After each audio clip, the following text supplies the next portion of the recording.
सबकी सलामती हो। मेरा नाम मून जावेद है और आप मेरे साथ पढ़ रहे हैं प्रैक्टिकल थियोलॉजी। आज हम जितने भी लेक्चर्स हो चुके हैं उनके क्वेश्चंस के आंसर्स देखेंगे। सबसे पहला हमारा टॉपिक था टाइमलाइन ऑफ रेवलेशन, जिसमें आपको कुछ सवाल दिए गए थे। इसमें दो सवाल आपको दिए गए थे। पहला था मुकाशवा की टाइमलाइन का एक फ्लो चार्ट बनाएं, वो आपको अगली ही स्लाइड पे मैं दिखाऊंगा। दूसरा सवाल है सात सलम सिफ्तों का दौर किन के लिए है?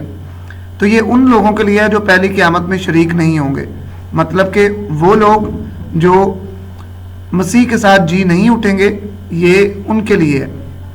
बेसिकली कहा जाता है इसको रैप्चर। तो रैप्चर में जो लोग उठाए नहीं जाएंगे, जो दुनिया में रह जाएंगे, ये सात सलम सिफ्तों का दौर उनके लिए है। ये मुकाशवा की टाइमलाइन का फ्लो चार्ट है, जो कि आपको जब एग्जाम में अगर आता है तो आपने एग्जाम में ये फ्लो चार्ट आपने बनाना है। दूसरा हमारा टॉपिक था रैप्चर। रैप्चर मतलब कि कलीसिया का उठाया जाना। इसमें भी कुछ सवाल आपको दिए गए थे। पहला सवाल, यीशु मसीह की खुफिया और ज़ाहिर आमद के बारे में मुख्तसर नोट लिखें। इसमें खुफिया आमद के बारे में बताया गया था आपको कि खुफिया आमद यीशु मसीह की वो आमद है जिसमें कलीसिया ने आसमान पर उठाया जाना है। ज़ाहिर आमद के बारे में आपको बताया गया था कि यूसुफ की जंग के दौरान जो यीशु मसीह की आमद होगी उसको ज़ाहिर आमद कहा जाता है। और खुफिया आमद के हवाले से जो हवाला आपको दिया गया था बाइबल से, वो है मत्ती की इंजील 24 बाब और उसकी 36 से 44 आयत। यहाँ पर यूं लिखा है, लेकिन उस दिन और उस घड़ी की बाबत कोई नहीं जानता, ना आसमान के फरिश्ते ना बेटा, मगर सिर्फ बाप। जैसा नूह के दिनों में हुआ वैसा ही इब्ने आदम के आने के वक्त होगा। क्योंकि जिस तरह तूफान से पहले के दिनों में लोग खाते पीते और ब्याह शादी करते थे, उस दिन तक के नूह कश्ती में दाखिल हुआ, और जब तक तूफान आकर उन सबको बहा न ले गया, उनको खबर न हुई, उसी तरह इब्ने आदम का आना होगा। उस वक्त दो आदमी खेत में होंगे, एक ले लिया जाएगा और दूसरा छोड़ दिया जाएगा। दो औरतें चक्की पीसती होंगी, एक ले ली जाएगी और दूसरी छोड़ दी जाएगी। बस जागते रहो, क्योंकि तुम नहीं जानते कि तुम्हारा खुदावंद किस दिन आएगा। लेकिन ये जान रखो कि अगर घर के मालिक को मालूम होता कि चोर रात के कौन से पहर आएगा, तो जागता रहता और अपने घर में नकब ना लगाने देता। इसलिए तुम भी तैयार रहो, क्योंकि जिस घड़ी तुमको गुमान भी ना होगा, इब्ने आदम आ जाएगा। ये हवाला था यीशु मसीह की खुफिया आमद का। ज़ाहिर आमद के हवाले से आपको दो हवालाजात दिए गए थे। मत्ती की इंजील 24 बाब और उसकी 27 आयत। क्योंकि जैसे बिजली पूरब से कूद कर पश्चिम तक दिखाई देती है, वैसे इब्ने आदम का आना होगा। दूसरा वाला दिया गया था मत्ती की इंजील 24 बाब और उसकी 30 आयत। और उस वक्त इब्ने आदम का निशान आसमान पर दिखाई देगा, और उस वक्त जमीन की सब कौमें छाती पीटेंगी और इब्ने आदम को बड़ी कुदरत और जलाल के साथ आसमान के बादलों पर आते देखेंगी। दूसरा सवाल, ज़ाहिर आमद की निशानियां बयान करें। तो ज्यादातर बच्चों ने जो निशानी बयान की है, वो सबसे आखिर वाली जो निशानी मैंने बताई थी वो है, जो कि थी सूरज तारीख चांद खून हो जाएगा, आसमान की कुफ्तें हिलाई जाएंगी। पर इससे पहले भी हमें कुछ निशानियां मिलती हैं, जैसे कि झूठा नबी और झूठा मसीह उठ खड़ा होगा।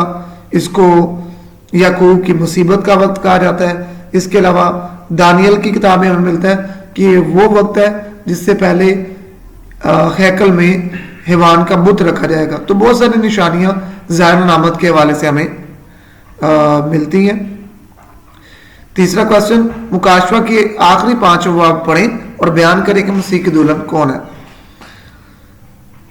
आप में से ज्यादातर बच्चों ने इसका जवाब जो है वो गलत लिखा है, क्योंकि आपने मुकाशवा के आखिरी 5 अबवाब को ठीक तरीके से पढ़ा ही नहीं है।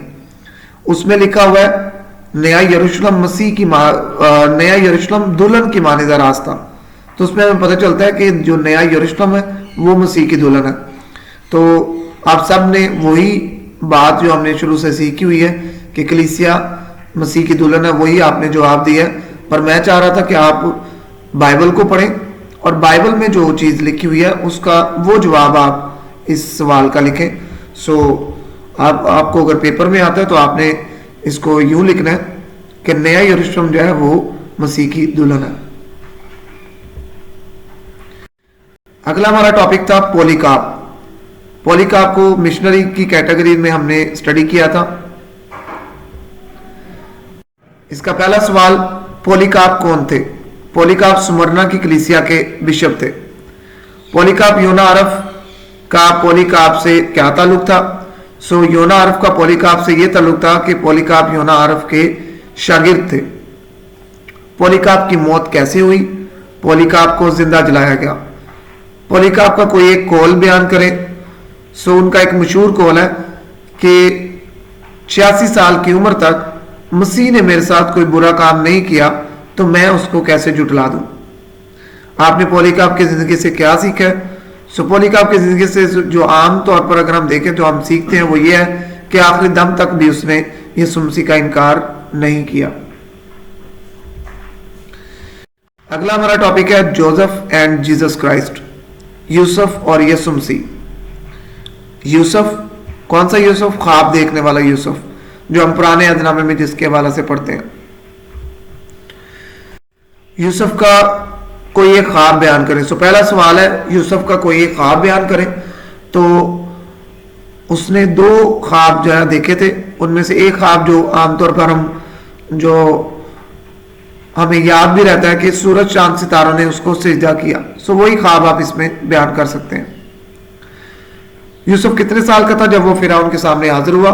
सो यूसुफ 30 साल का था जब वो फिरौन के सामने हाजिर हुआ।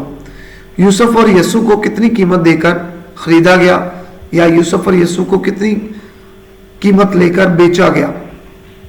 सो यूसुफ को 20 चांदी के सिक्के और यीशु मसीह को 30 चांदी के सिक्के कीमत देकर खरीदा गया। यूसुफ और यीशु मसीह की 3 मुशाबात बयान करें। मुशाबात मतलब के सिमिलैरिटीज। तो कौन कौन सी सिमिलैरिटीज थी? जैसे कि दूसरे क्वेश्चन में हमें पता चलता है कि यूसुफ 30 वर्ष का था जब वो फिरौन के सामने हाजिर हुआ और उसने अपनी उस खिदमत का आगाज किया जो खुदा ने उसके जिम्मे जो प्लान लगाया था। सो यीशु मसीह भी 30 वर्ष के थे जब उन्होंने अपनी खिदमत का आगाज किया। यूसुफ और यीशु मसीह दोनों को ही बेचा गया। इसके अलावा दोनों ही दुनिया को बचाने का वसीला बने, यूसुफ दुनियावी तौर पर और यीशु मसीह रूहानी तौर पर। आपकी जिंदगी में खुदा का क्या रोया है? सो आपने अपनी जिंदगी में जो खुदा का प्लान जो खुदा ने आप पर जाहिर किया है वो आपने यहाँ पर बयान करना है। कोई रवायती बात नहीं करनी कि खुदा चाहता है कि मैं खुदा की खिदमत करूं। खिदमत किस तरीके से करनी है वो आपने प्रोमिनेंटली इसमें बताना है कि आप प्रस्तार हैं तो प्रस्तार के प्रस्तिश करके खुदा की खिदमत जो है ना खुदा ने आपके जिम्मे लगाई है। खुदा चाहता है कि आप प्रस्तिश करके खुदा की खिदमत करें। सो ये चीजें आपने इसमें बयान करनी है। जरूरी नहीं कि प्रस्तिश ही, कोई भी काम हो सकता है। डेविड लिविंगस्टोन, ये भी एक मिशनरी थे जिनके बारे में हमने स्टडी किया था। डेविड लिविंगस्टोन कहां जाना चाहते थे? सो बजाते खुद वो चीन जाना चाहते थे। डेविड लिविंगस्टोन का पेशा क्या था? तो पेशे के एतबार से वो डॉक्टर थे। अफ्रीका के लोगों ने डेविड लिविंगस्टोन का दिल क्यों रखा? उनके काम की वजह से, उनकी मोहब्बत की वजह से, जो कि उन्होंने अपने उधर के रहने वाले लोगों के दरमियान में रह के उन्होंने मोहब्बत का इजहार किया और जो उनमें खिदमत की, उस वजह से अफ्रीका के लोगों ने उनका दिल रखा। आपने डेविड लिविंगस्टोन की जिंदगी से क्या सीखा है? मैं अगर अपनी बात करूं तो मैंने ये सीखा कि प्रोफेशनल लाइफ के साथ साथ उन्होंने अपनी स्पिरिचुअल लाइफ को कंटिन्यू रखा। ये नहीं किया कि दुनिया से बिल्कुल ही कट ऑफ करके उन्होंने खुदा का काम करना शुरू किया, बल्कि अपनी प्रोफेशनलिज्म के जरिए से ही उन्होंने खुदा की खिदमत की। हम भी अपने प्रोफेशन के अकॉर्डिंगली ही खुदा की खिदमत कर सकते हैं। आपकी जिंदगी में खुदा का क्या रोया है? ये वही क्वेश्चन जो पहले भी रिपीट हो चुका है। आपने अपनी जिंदगी में जो खुदा का आपकी जिंदगी में रोया है वो बयान करना है। James Hudson Taylor,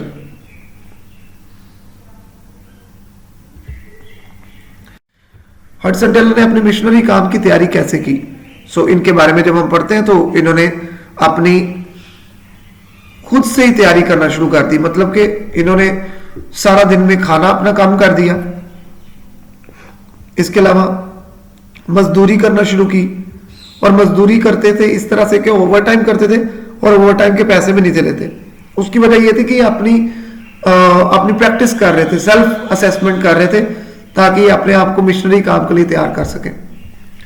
Hudson Taylor की मिशनरी सोसाइटी के बारे में मुख्तसर नोट लिखें।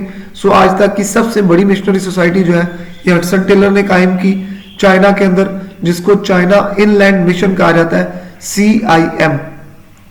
सो उसमें बहुत सारे मिशनरीज को उन्होंने अपने साथ ऐड किया, और ये चाइना इनलैंड मिशन सोसाइटीज को इसलिए कहा जाता है क्योंकि चाइना के लोगों के अंदर रह के इन्होंने ये खिदमत का आगाज किया, इसलिए इसको चाइना इनलैंड मिशन कहा जाता है। हडसन टेलर ने मिशनरी काम के लिए कौन सा तरीका अपनाया? इन्होंने सबसे पहले तो अपना गेटअप चेंज किया। जैसे कि उस टाइम पे जो चाइनीज होते थे वो अपना पूरा सर मुंडवाते थे और पीछे वो एक चोटी रखते थे, तो इन्होंने भी उसी तरह से अपनी कटिंग करवाई, और इसके अलावा अपना लिबास जो है चाइनीज जैसा किया, और चीनी लोगों के अंदर जाकर इन्होंने रहना शुरू किया, उनकी सोसाइटीज के अंदर जाकर रहना शुरू किया और उन्हें खिदमत की। मिशनरी तारीख में स्याह दिन किसको कहा जाता है? सो ये वो दिन है जिसमें बहुत सारे मिशनरी को और उनके बच्चों को मार दिया गया। सो इस दिन को मिशनरी तारीख में स्याह दिन कहा जाता है। हडसन टेलर के कोई से 2 कॉल बयान करें। सो बहुत सारे कॉल आपको उस टाइम पे बताए गए थे, जैसे कि उनमें से एक कॉल है, if I had 1000 lives I'd give all to China। अगर मेरे पास 1000 जिंदगियां भी होती तो मैं उसको चीन के लिए कुर्बान कर देता। इसके अलावा इंग्लैंड में रहते हुए, इंग्लैंड में जब वो गए थे अपनी इसी खिदमत के दौरान, तो उन्होंने इंग्लैंड के लोगों को कहा था कि एक दिन में लाखों लोग मसीह को जाने बगैर मर रहे हैं, तो क्या आप बाजू बांध कर यहां पर बैठे रहेंगे? सो ये भी उनका बहुत एक फेमस जो है कॉल है, तो ये दोनों कॉल आप इसमें बयान कर सकते हैं। ओके स्टूडेंट्स, मुझे उम्मीद है कि आप सबको ये सारे क्वेश्चंस के आंसर मिल चुके हैं। सो मैं उम्मीद करता हूं कि आप एग्जाम में अच्छा स्कोर करेंगे और अच्छे से सब सवालात के जवाब देंगे। Best of luck for your exam. Thank you so much.